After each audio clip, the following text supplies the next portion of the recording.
올해는 그 어느 때보다 성탄절이 이 분위기가 차갑고 어둡습니다.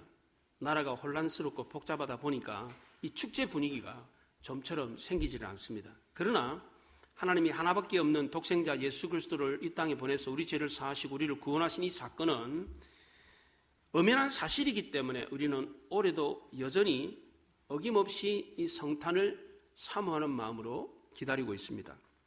그렇다면 우리는 올해도 어떤 마음 자세로 이 성탄을 기다려야 하겠습니까? 첫째는 하나님이 독생자 예수 그리스도를 우리를 위해서 이 땅에 보내신 것이 사실이라는 것을 믿고 기다려야 됩니다. 오늘 본문을 기록한 누가는 하나님이 독생자 예수 그리스도를 보내신 것이 사실이라고 기록하고 있습니다. 성경에 이것이 사실이라는 증거들이 많이 나오는데 오늘 본문에서 누가는 그 증거 중에 하나로 할례를 이야기했습니다. 21절에 할례를 할 8일이 되매 그 이름을 예수라 그랬습니다. 유대인들은 남자가 태어나면 난 지 8일 만에 할례를 행합니다. 하나님이 창세기 17장에서 집에서 난 자나 이방인이나 남자들은 다 할례를 행할지니라 이렇게 명령을 했습니다. 왜 하필이면 8일째 되는 날 할례를 행합니까?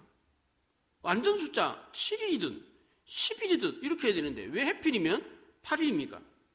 사람은 일생일대에 난지 8일이 될 때에 혈액 응고가 제일 잘 되기 때문입니다.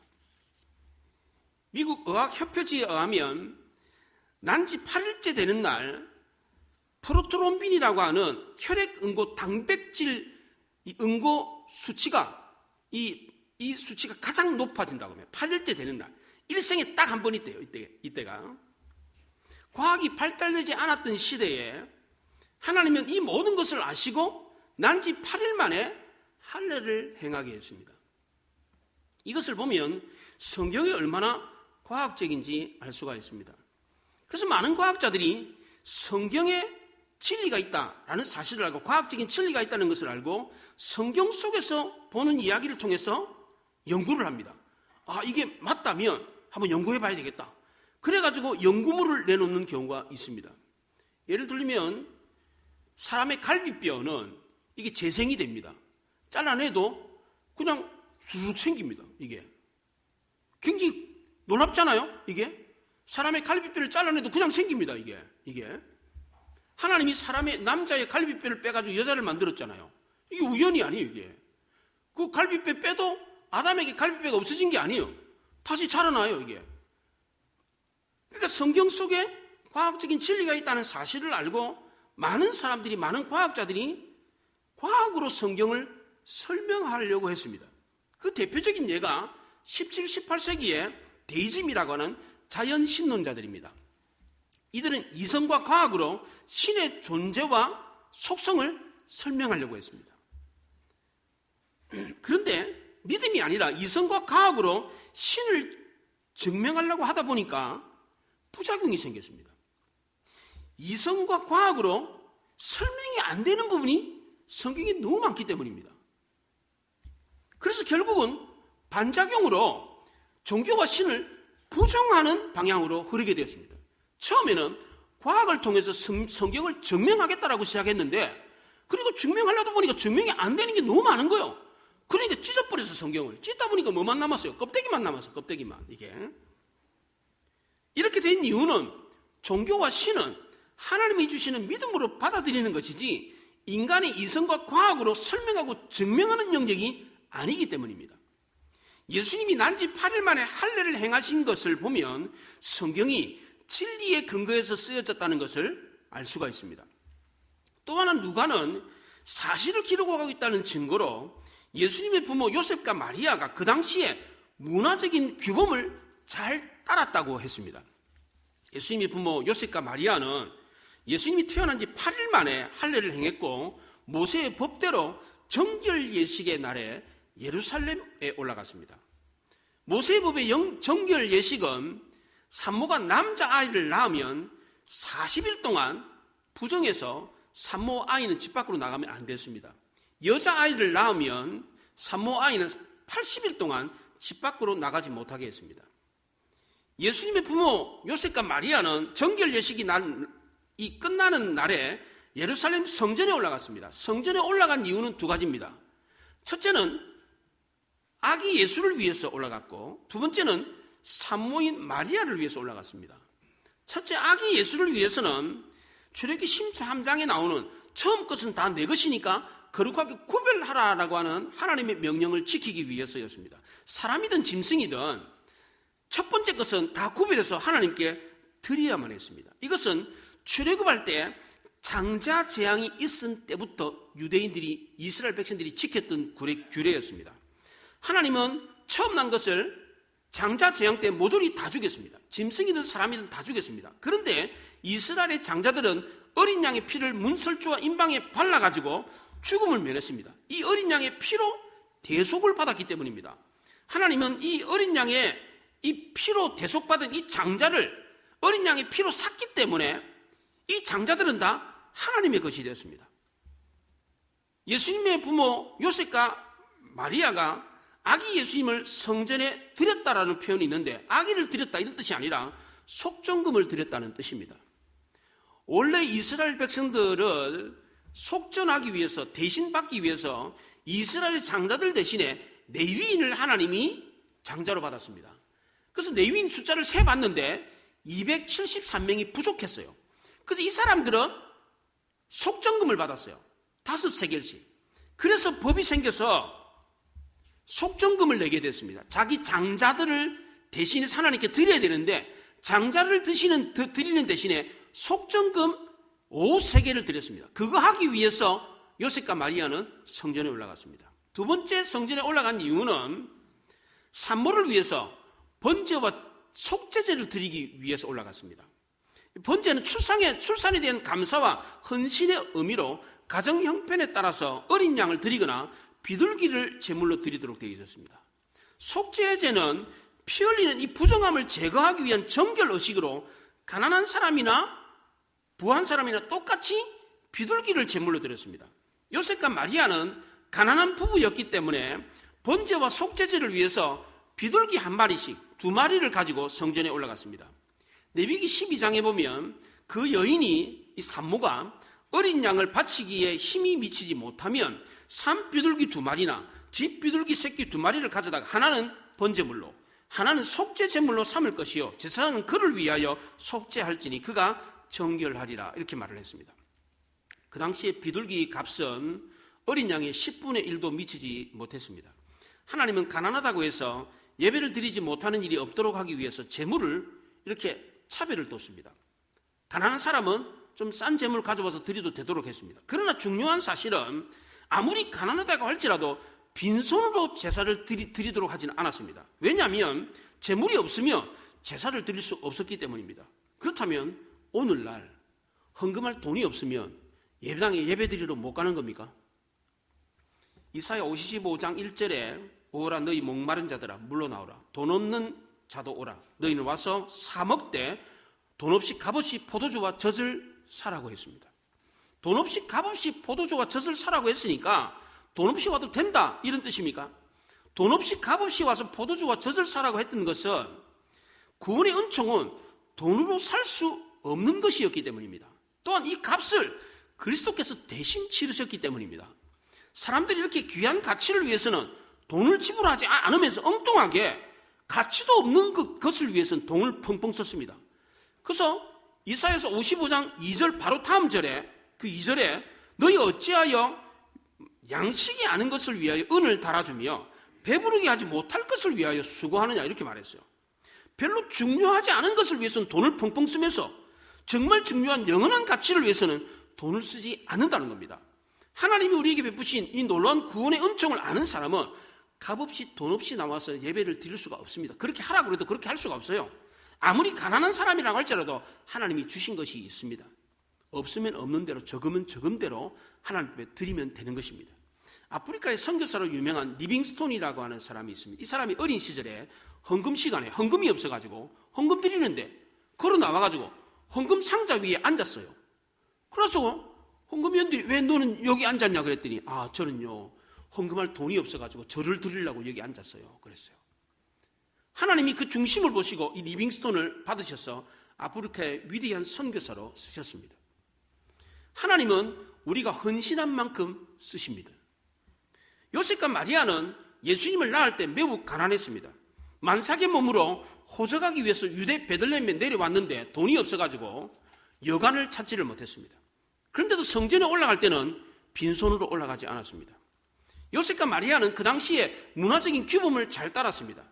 누가는 이 이야기를 꾸밈없이 있는 그대로 사실적으로 기록을 했습니다. 이것을 보면 성경의 기록이 사실이라는 것을 알 수가 있습니다. 따라서 우리는 하나님이 독생자 예수 그리스도를 우리 죄를 위해서 이 땅에 보내주셔서 우리를 구원하기 위해서 이 땅에 보내셨다는 이 사실이, 이것이 사실이라는 것을 믿고 기다려야 합니다. 두 번째로 우리는 이어서 나오는 시므온 할아버지, 안나 할머니처럼 그리스도의 오심을 기다려야 합니다. 먼저 시므온 할아버지는 주님의 오심을 어떻게 기다렸습니까? 25절에 보면 시므온은 어렵고 경건한 사람이라고 했습니다. 어렵다는 말은 하나님과의 관계에 있어서 어렵다는 겁니다. 하나님 앞에서 공정하고 정의로운 의무를 다하면서 살았다는 겁니다. 두 번째로 경건하다는 말은 하나님과의 관계성을 기본으로 사람과의 관계에서 경건하게 살았다는 겁니다. 그러니까 어렵고 경건하다는 말은 하나님 앞에서 어렵고 사람 앞에서는 경건하고 독실했다는 뜻입니다. 하나님 앞에서 어렵고 사람 앞에서 경건하게 사는 사람 얼마나 되겠습니까? 많지 않을 겁니다. 그런데 시므온은 하나님을 깊이 묵상하면서 살았고, 동시에 사람과의 관계에서도 흠잡을 데 없을 만큼 믿음의 사람답게 진실하게 정의롭게 경건하게 살았습니다. 게다가 시므온은 이스라엘의 위로를 기다리며 살았습니다. 이스라엘의 위로를 기다렸다는 말은 메시아를 기다리며 살았다라는 뜻입니다. 구약의 마지막 선지자 말라기가 죽고 난 뒤에 이스라엘은 400년 동안 하나님의 말씀을 받은 선지자가 없었습니다. 시므온은 이런 오랜 침묵 속에서도 하나님의 약속인 메시아의 오심을 기다리고 있었습니다. 무려 400년 동안 말씀이 없었는데도 과거에 주셨던 그 말씀을 버리지 않았습니다. 이렇게 하기 쉽지 않습니다. 무려 400년 동안 영감을 받아가지고 그 말씀의 내용을 해석해 주는 사람도 없었습니다. 보내주겠다고 하는 약속이 400년이나 지났습니다. 침묵 속에 묻혀버렸습니다. 그 말씀을 외치는 사람도 없었고 그 말씀을 기대하고 기다리는 사람도 없었습니다. 그런데도 시므온은 이 말씀을 잊지 않고 기억하고 있었고 그 말씀이 이루어질 것을 기대하며 기다렸습니다. 시므온이 이렇게 할 수 있었던 이유는 첫 번째는 성령이 그 위에 있었기 때문입니다. 성령이 그 위에 있었다는 말은 성령이 늘 동행했다는 것입니다. 두 번째는 시므온이 메시아에 대한 기대와 소망을 잃지 않았던 것은 성령의 지시를 받았기 때문입니다. 너는 죽기 전에 그리스도를 보기 전에는 안 죽는다, 이 얘기를 들었기 때문입니다. 26절에 보면 그가 주의 그리스도를 보기 전에는 죽지 아니하리라 라는 성령의 지시를 받았더니 그랬습니다. 그리스도라는 말은 기름 부음을 받은 자, 메시아를 뜻하는 겁니다. 시므온은 메시아를 보기 전에는 죽지 않는다라고 하는 성령의 계시를 받았습니다. 구약시대의 마지막 선지자 말라기 이후에 400년 동안 말씀이 없었는데 시므온에게는 성령의 계시가 있었습니다. 메시아의 오심을 무려 400년 동안 잊혀진 이야기였습니다. 시므온이 살았을 때 아무도 메시아를 기다리는 사람이 없었습니다. 그래서 어떤 유대인들은 무력으로 무기를 집어들고 이스라엘을 로마의 압박에서부터 벗어나려고 노력을 했어요.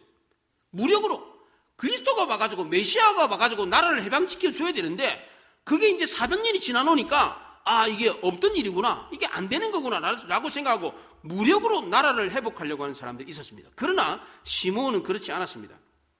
아무도 믿지 않아도 믿고 기다렸습니다. 이렇게 할 수 있었던 것은 그가 늘 성령과 동행했고 성령의 인도하심을 받았기 때문입니다. 그날도 성령의 감동을 받고 성전에 올라갔는데 요셉과 마리아가 아기 예수를 안고 성전에 올라오는 것을 보았습니다.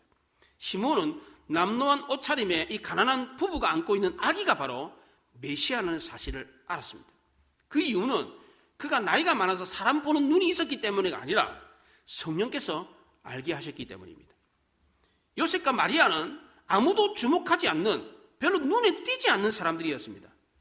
아무도 이 가난한 부부가 안고 있는 이 아기가 메시아라고 생각하지 않았습니다. 왜냐하면 그 당시 유대인들은 메시아는 왕으로 올 것이다, 왕궁의 왕자도 올 것이다 라고 생각했기 때문입니다. 메시아가 가난한 가정에 초라하기 그지없는 그저 평범한 아이로 올 것이라고는 아무도 생각하지 않았습니다. 메시아는 최고의 인품과 고귀한 신분을 가지고 이 땅에 올 거다라고 생각했습니다. 그런데도 시므온은 그런 사람들의 생각에 묻혀있지 않았습니다. 사람들의 생각보다는 성령의 생각에 더 민감했습니다. 왜냐하면 성령의 인도하심을 받았기 때문입니다. 25절에 성령이 그 위에 계시더라, 26절에 성령의 계시를 받았더라, 27절에 성령의 감동으로 성전에 들어갔다, 이렇게 말을 했습니다. 말라기 선지자 이후에 400년 동안 영적인 암흑기였는데 성령은 시므온과 함께 있었습니다. 그 이유는 시므온이 하나님 앞에서 의로웠고 사람 앞에서 경건하게 살았기 때문입니다. 오늘날 우리 시대에도 예수 믿는 사람들이 점점점 줄어들고 교회가 문을 닫는 이런 영적인 암흑기라고 할지라도 하나님 앞에서 의롭고 사람 앞에서 경건하게 살면 하나님은 살아서 역사하시기 때문에 이 사람들에게 반드시 함께 하십니다. 시므온이 아기 예수를 볼 수 있었던 것은 그와 함께하는 성령의 지시를 받았고 성령의 인도하심을 받았기 때문입니다. 시므온은 성령의 감동을 받아서 아기 예수를 보고 먼저 하나님을 찬송했습니다. 뭐라고 찬송했느냐 하면 하나님이 약속하신 것을 이루어 주셨으니 저는 이제 눈을 감아도 여한이 없습니다. 제 눈으로 주의 구원을 보았습니다. 주의 구원은 만민 앞에 예비하신 것이고 이방의 빛을 비추는 빛이었고 주의 백성 이스라엘의 영광입니다. 이렇게 찬송을 했습니다.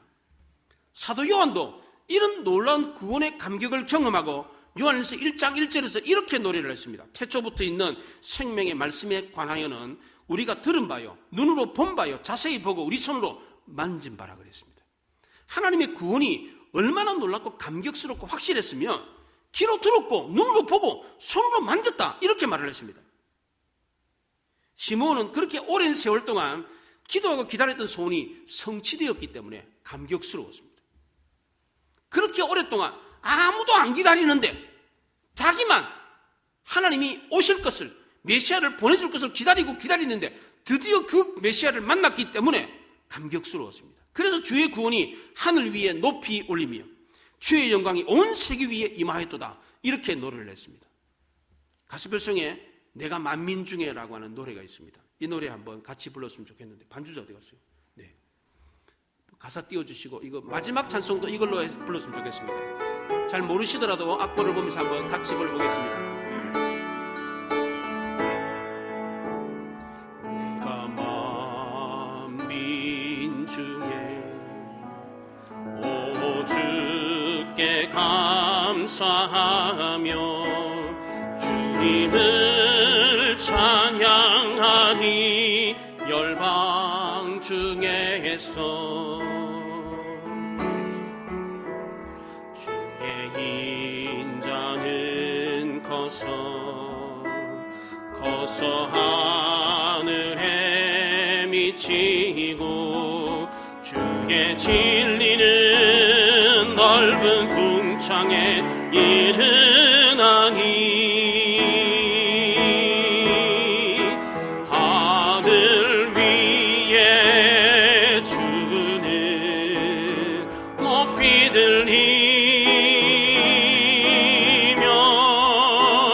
주의 영광은 온 세계 위에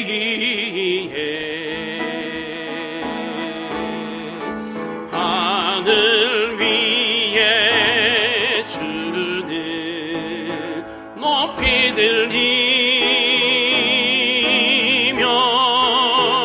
주의 영광은 온 세계 위에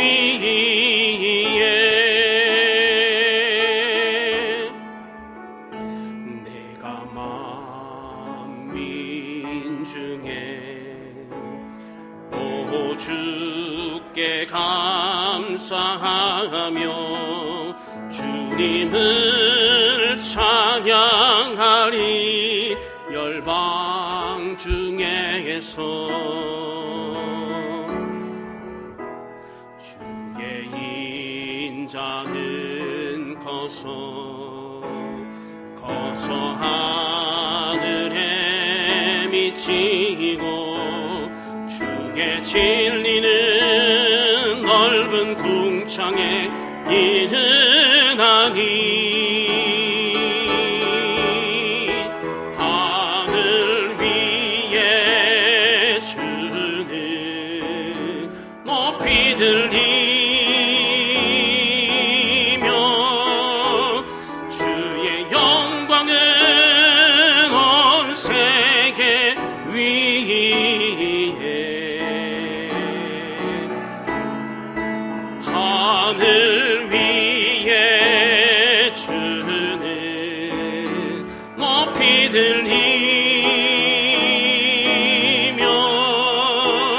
주의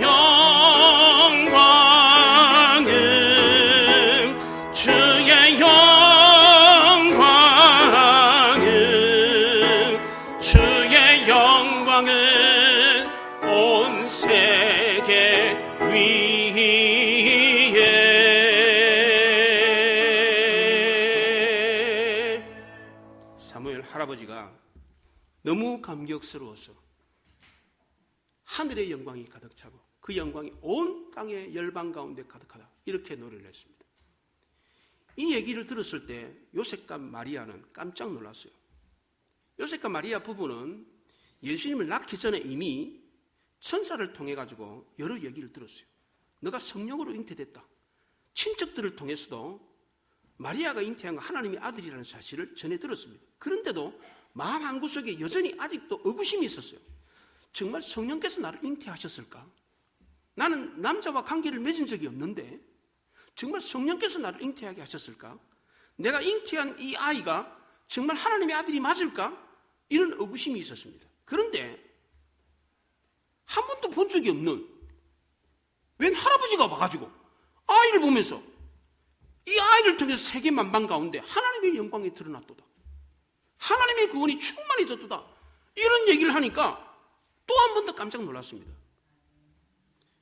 그리고 시므온은 놀란 가슴으로 강보에 쌓인 아이를 안고 있는 요셉과 마리아 부부를 감격스러운 마음으로 축복을 했습니다. 시므온이 성경에 등장하는 이유는 요셉과 마리아 부부를 축복하기 위해서였습니다. 이것이 시므온의 사명이었습니다. 시므온은 이 사명을 감당하기 위해서 일평생 동안 성전에서 기도하며 기다렸습니다. 이 일을 끝냈을 때 시므온은 죽음을 맞았습니다. 우리가 생각할 때는 시므온의 일평생의 사명이 고작 한 부부에게 축복하는 것이 그게 사명이냐? 그게 뭐야? 이렇게 생각할 수 있지만 하나님이 보셨을 때는 그렇지 않았습니다. 이 일은 너무나도 중요하고 가치 있는 일이었기 때문입니다. 왜냐하면 하나님이 이 일을 통해서 영광을 받으셨기 때문입니다. 구레네 사람 시몬도 예수님의 십자가를 대신 지기 위해서 성경에 딱 한 번 나옵니다. 그냥 길거리에 구경하고 섰다가 야 네가 져, 그래가지고 졌더라. 이게 전부예요. 이게 아리마대 사람 요셉도 예수님의 시신을 장사했더라. 거기에 딱 한 번 나오고 안 나와요. 그러나 이들의 사명은 작고 초라한 것이 아니었습니다. 왜냐하면 하나님이 이들의 일을 통해서 크게 영광을 받으셨기 때문입니다. 또 하나 시므온은 십자가 사건을 예언했습니다. 이 십자가 사건에 대한 예언은 마리아에게만 했습니다.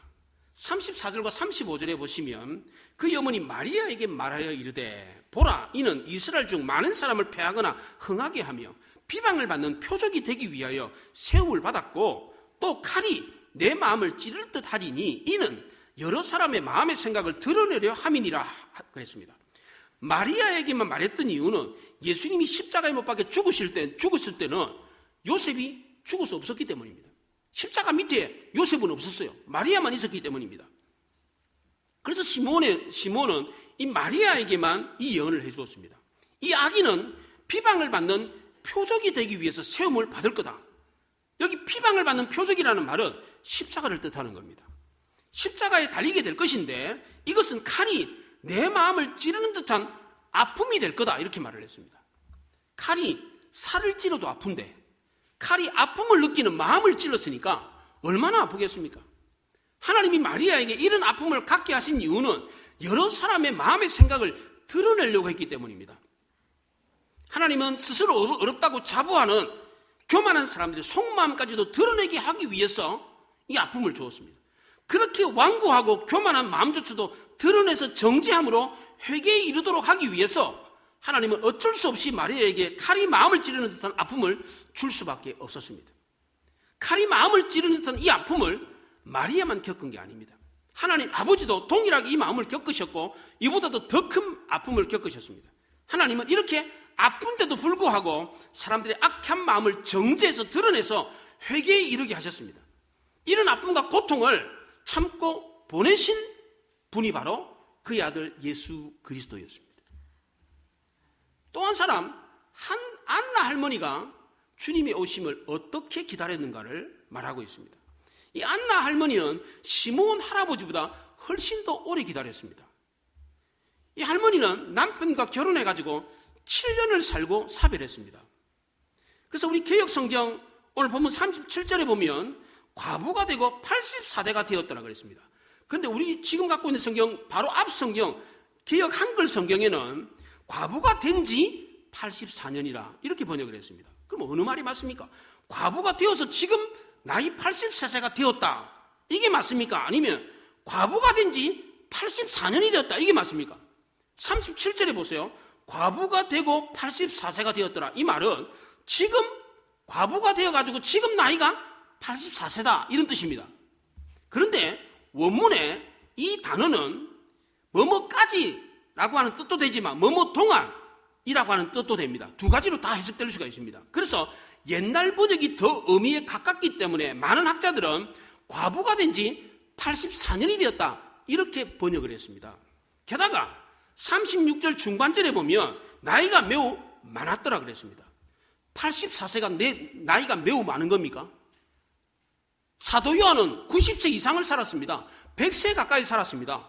100세 정도 살아야 나이가 매우 많다 그러지 뭐 80 정도 돼가지고 나이가 매우 많다 그러겠습니까? 그렇지 않습니다. 그리고 남편과 살았던 세월이 7년이라는 말을 일부러 했습니다. 이거를 왜 했습니까? 남편과 7년밖에 안 살았는데 과부가 돼가지고 산 세월은 84년이다. 이 두 개를 비교하기 위해서 고작 남편하고 재미있게 결혼 생활하는 게 7년밖에 안 되는데 과부로 산 게 84년이 된다. 이걸 강조하기 위해서 7년 84년을 기록한 겁니다. 그러니까 과부가 돼가지고 지금 84세다 이런 뜻이 아니라 남편과 7년 살고 과부가 돼서 산 게 84년이다 이런 뜻입니다. 그래서 20세에 결혼했다 그러면 20세 플러스 70 플러스 84 하면 111세가 돼요. 그 당시 조혼이 있었어요. 조혼. 일찍 결혼한 게 있어요. 14세부터 결혼할 수가 있었어요. 그러면 14세에 결혼했다 그래도 14세 플러스 7 플러스 84 하면 105살이 돼요. 105살. 예. 이 정도 돼야 나이가 매우 많다 하지 않겠어요? 예.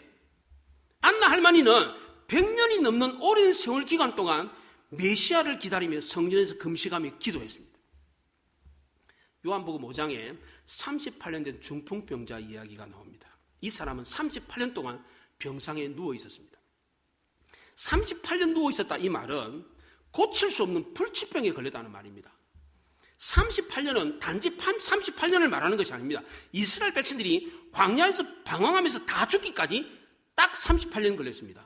이스라엘 백성들이 출애굽해가지고 시내산에 와가지고 가데스 바네아에 정탐꾼을 보내고 원방하고 돌아선 그때부터가 38년 방황을 했습니다.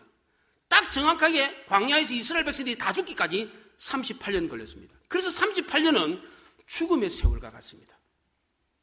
가족들도 포기했고 자신도 병낫기를 포기했습니다. 안 된다. 아무런 변화가 없다. 이런 뜻입니다. 그런데 안나 할머니는 100년 이상을 기다렸습니다. 그 중에서 83년은 남편도 없이 홀로 과부가 돼가지고 외롭게 기다렸습니다. 누가 이 할머니의 외로운 마음을 알겠습니까? 젊은 사람들은 죽었다 깨어나도 이 할머니의 외로움을 알 수가 없습니다. 이런 할머니 찾아가가지고 할머니 외로우시죠? 어디 편찮은 데 없으세요? 이렇게 위로를 한다고 해서 그게 위로가 되겠습니까? 알지도 못하면서 위로한답시고 한 말인데 그 말이 무슨 위로가 되겠습니까? 성경에서는 이런 분들을 가리켜 가난한 자, 약한 자라고 그랬습니다. 왜 이들이 약한 자입니까? 이런 삶의 여건으로 인해 가지고 약해져 있었기 때문입니다. 이런 삶을 경험해 본 적이 없는 사람은 죽었다 깨어나도 이런 사람을 이해할 수 없습니다. 이런 사람은 보통 사람들이 생각할 때는 아무것도 아닌 걸 가지고 쉽게 상처를 받습니다. 쉽게 눈물을 흘립니다. 아무것도 아닌 말 한마디에 상처를 받고 조금만 서러워도 눈물을 펑펑 흘립니다. 이런 사람들은 손만 대면 터질 것 같은 그대예요. 예. 이런 상태에 있기 때문에 약자인 것입니다. 야고보 사도는 말세의 경건은 고아와 과부나 가난한 자들을 잘 돌보고 그들에게 마음을 쓰는 것이다 라고 그랬습니다. 과부를 오늘날 과부로 생각하면 안 됩니다. 오늘날 과부는 얼마나 자유로운 과부입니까? 그렇잖아요. 근데 그 시대의 과부는 거지나 다를 바 없었습니다. 왜냐하면 그 시대에는 남자들에게만 땅을 나누어 줬기 때문입니다. 과부가 되면 땅이 없어가지고 남의 집 밭에 가가지고 이삭 주워서 먹고 살아야 됩니다. 날품팔이라도 해서 먹고 살면 좋을 텐데 그 당시에는 날품팔이 같은 것도 없었습니다. 안나 할머니는 무려 48년 동안 과부로 살았기 때문에 너무나도 가난했습니다. 이 할머니가 날마다 성전에 와서 금식하며 기도했다고 했는데 경건에서 금식하며 기도한 게 아니라 먹을 것이 없어서 금식하며 기도했습니다. 이 여인의 슬픔과 아픔과 외로움을 누가 알겠습니까? 그래도 이 안나 할머니는 그렇게 오랜 세월 동안 힘들게 살았음에도 불구하고 굳센 마음 하나를 붙들고 살았습니다. 성전에서 금식하고 기도하며 봉사하고 섬기는 삶을 사는 가운데서도 사람을 축복하는 것이 내 인생의 사명이다, 이 생각을 가지고 살았습니다. 안나 할머니는 비록 시몬 할아버지처럼 메시아를 만나기 전에 죽지 않는다, 이런 성령의 음성을 들은 적도 없고 예언의 말씀을 받은 적도 없었지만 남을 축복하는 것이 자기 삶의 인생의 목표다, 사명이다 라고 생각하고 살았습니다. 이 할머니인들 유혹을 안 받았겠어요? 젊은 나이에 홀로 과부가 됐는데 사람들이 안나를 보면서 야, 교회 가가지고 뭐하냐? 인생을 즐겨봐라. 한번 나가서 뒹굴어봐라. 세상에 재미있는 게 얼마나 많은데 왜 인생을 이렇게 사냐? 인생이 아깝지 않냐? 노세 젊어서 노세. 늙어지면 못 노나니 그랬는데 좀 놀아라. 이런 유혹을 안 받았겠습니까? 그런데도 안나는 그런 세상의 소리에 귀를 기울이지 않았습니다. 오로지 성전에서 금식하고 기도하며 봉사하고 섬기는 삶을 자기의 일생으로 생각을 했습니다. 예수 안 믿는 사람들이 보면 참 불행하게 산다, 참 재미없게 인생을 산다, 이렇게 생각할 수 있습니다. 그러나 안나는 이런 말에 아랑곳하지 않았습니다. 일평생 동안 성전에서 금식하고 기도하고 봉사하고 섬기는 삶이 인생 최고로 값진 인생이다라고 생각을 했습니다. 이렇게 살았을 때 어떻게 됐습니까? 38절에 보면 마침 이때에 나와서 하나님께 감사하고 예루살렘의 속량을 바라는 모든 사람에게 그에 대하여 말하니라 그랬습니다. 안나 할머니는 그렇게 살았을 때 바로 그때 메시아를 만났습니다. 안나 할머니가 메시아를 만난 것은 우연이 아니었습니다. 하나님의 인도하심이 있었기 때문입니다. 그래서 안나 할머니는 어떻게 했습니까? 하나님께 감사했습니다. 84년, 거의 100년의 기간 동안 거지로 살았는데 굶기를 밥 먹듯이 했는데 뭐가 감사할 게 있겠습니까? 노세 젊어서 노세. 한번 놀아라도 봤다며 뭐 좋아라서 인생을 재미있게 살아서 감사할 텐데 그런 것도 없는데 뭘 감사합니까? 그런데 이 할머니가 감사했다라고 하는 이 동사는 완료형으로 되어 있습니다. 이 미완료형으로 되어 있습니다. 헬라어의 이 미완료는 영어의 진행형과 같은 겁니다. 반복해서 계속해서 감사했다는 겁니다. 계속해서. 왜 감사한 겁니까? 병들고 외롭고 가난한 자기를 하나님이 알아주었기 때문에 감사한 것입니까? 아무도 모르는 나의 외로움을 알아주었기 때문에 감사한 것입니까? 그렇지 않습니다. 하나님이 비천하고 비루한 인생을 살고 있는 나를 불쌍히 여기셔서 하나님의 영광을 보여주셨기 때문입니다. 지체 높은 고관 대작도 아닌데 비천해서 아무도 거들떠 보지 않는 나에게 하나님의 놀라운 영광을 보여주었기 때문입니다. 모든 이스라엘 백성들이 수백 년 동안 기다렸는데도 불구하고 발견하지 못했는데, 만나지 못했는데 나는 비루하고 아무것도 아닌 인생인데 그 놀라운 비밀을 발견하게 했기 때문입니다. 그래서 안나는 너무 감사해서 모든 사람들에게 이 메시아를 전했습니다. 예루살렘 성전에 있는 사람뿐만 아니라 예루살렘 모든 지역에 돌아다니면서 내가 메시아를 만났다, 그가 바로 하나님이 보내신 메시아다라고 전했습니다. 자기 인생을 한탄하면서 자기 과거사, 자기 이야기를 한 게 아니었습니다. 예루살렘의 속량을 바라는 모든 사람들에게 그리스도를 전했습니다.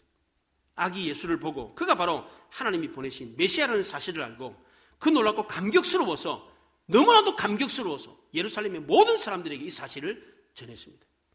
사도 바울도 다메섹 도상에서 진짜 하나님의 아들 예수 그리스도를 만났을 때 어떻게 했습니까? 그 즉시로 회당에 가서 내가 그리스도를 만났다, 예수 그리스도가 바로 하나님의 아들이다라고 전했습니다. 수가성 은물가의 여인도 예수님이 하나님의 아들이라는 사실을 알았을 때 어떻게 했습니까? 너무 감격스럽고 놀라워서 가지고 왔던 물동이를 버려두고 동네로 돌아가가지고 마을 사람들에게 내가 그리스도를 만났다, 메시아를 만났다 전했습니다. 빌립도 예수님이 하나님의 아들이라는 사실을 알고 그의 친구 나다나엘을 찾아가가지고 내가 메시아를 만났다, 말주변이 없어가지고 설명을 할 수가 없어요. 야, 나사렛에서 무슨 선한 것이 나겠느냐? 야, 나는 지금 말로 뭘 몰라가지고 잘 표현 못하겠는데 그럼 네가 직접 와서 봐라, 이렇게 말을 했습니다. 우리도 시몬과 안나처럼 그리스도의 오심을 알고 그리스도를 전할 수 있어야 합니다. 이렇게 하려면 어떻게 해야 됩니까? 첫째는 복음의 긴박성을 알아야 됩니다. 특별히 오늘 본문의 누가는 예수님이 하나님의 아들로 이 땅에 오셨다는 이 사실을, 그가 메시아라는 사실을 누구를 통해서 전했습니까? 두 노인을 통해서 전했습니다. 요셉과 마리아가 아기 예수를 안고 예루살렘 성전에 들어간 걸 시몬 할아버지, 안나 할머니만 봤습니까? 젊은 사람들은 안 봤습니까? 제사장들은 안 봤습니까? 근데 왜 누가는 이 두 노인이 그 아이를 보고 그가 바로 메시아라는 사실을 기록했습니까? 복음의 긴박성을 알리기 위해서입니다. 시몬과 안나는 그리스도를 만날 날이 얼마 남지 않았습니다. 호흡백발의 노인들이었습니다. 만약 이때 그리스도를 만나지 못했더라면 영영 그리스도를 만날 수 없었을 겁니다. 훗날 예수님이 30세부터 자신이 그리스도라는 사실을 세상에 알리기 전까지 살아있어야 되는데 30년 후까지 이 시몬과 안나가 살아있겠어요? 그럴 수가 없죠. 지금 그리스도를 만나지 않으면 안 될 사람들이었습니다. 우리도 마찬가지입니다. 우리도 두 노인처럼 복음의 긴박성에 놓여 있다는 것을 알아야 합니다. 오늘 그리스도를 만나지 못하면 영영 그리스도를 만날 수 없다는 것을 알아야 합니다. 그리스도를 만나서 구원 얻는 것을 뒤로 미루면 안 됩니다. 오늘은 구원의 날이지 내일이 구원의 날이다라는 말이 성경에 없습니다. 지금은 구원받을 때요 라고 그랬지 내일 구원받아라 이런 말이 없습니다. 우리도 안나와 시몬 할머니처럼 할아버지처럼 그리스도를 만나서, 오늘 그리스도를 만나서 우리 주변의 많은 사람들에게 그리스도를 전할 수 있어야 합니다. 두 번째는 하나님께 찬송하며 감사해야 합니다. 시몬도 하나님을 찬송했고 안나도 하나님께 감사하며 찬송했습니다. 이들이 하나님께 감사하며 찬송했을 때 하나님의 영광이 드러났고 그리스도의 복음이 전해졌습니다. 마지막 세 번째로 이웃을 축복해야 합니다. 시몬과 안나는 마리아와 요셉을 축복했습니다. 이들의 사명은 남을 축복하는 것이었습니다. 시몬은 어렵고 경건하게 살면서 남들을 축복했고 안나는 늘 성전에 금식하고 기도하며 봉사하고 섬기는 삶을 살면서 거기에 오는 사람들을 축복해 주었습니다. 안나는 36절에 보면 아셀 지파 바누엘의 딸 안나 이렇게 소개를 했습니다. 이 안나라는 말은, 아셀이라는 말은 나도 복받고 당신도 복받게 하는 축복이라는 뜻입니다. 바누엘은 하나님의 얼굴 분이엘과 같은 말입니다. 안나는 은총, 은혜라는 뜻입니다. 그러니까 안나는 자기도 복받고 다른 사람도 복받게 하는 축복의 통로가 되었고 성전에서 하나님의 얼굴을 배웠고 늘 은혜에 젖어 살았습니다. 시몬과 안나는 나이 많은 노인이었기 때문에 복음의 긴박성을 가지고 살았습니다. 지금 내가 그리스도를 만나지 못하면 이제 얼마 남지 않았다, 이런 생각을 가지고 살았습니다. 오늘 그리스도를 만나지 못하면 안 된다고 하는 복음의 긴박성을 가지고 살았습니다. 늘 주님께 감사하며 찬송하며 살았습니다. 남을 축복하는 축복의 통로가 되는 게 이들의 사명이었습니다. 이렇게 살았기에 이들을 통해서 하나님의 영광의 복음이 예루살렘 모든 사람들에게 전해졌습니다. 거룩한 성탄을 기다리는 우리도 복음의 긴박성을 가지고 살아야 합니다. 지금 오늘 하나님을 만나지 않으면 안 된다는 사실을 알아야 합니다. 늘 하나님께 감사하며 찬송하며 살아야 됩니다. 우리도 시몬처럼 주의 구원이 하늘 위에 높이 들리며 주의 영광이 온 세계 위에 임하였도다라고 찬송할 수 있어야 합니다. 나도 복받고 나를 통해서 이웃이 복받게 하는 축복의 통로가 되어서 우리를 통해서 그리스도의 복음이 우리 주변에 많은 사람들에게 증거되는 역사가 일어나야 됩니다. 그래야 우리를 통해서 하나님이 세계 만방 가운데 영광을 받으시는 역사가 우리를 통해서 나타나는 것을 볼 수 있기를 바랍니다. 기도하겠습니다. 말씀을 생각하며 기도합니다.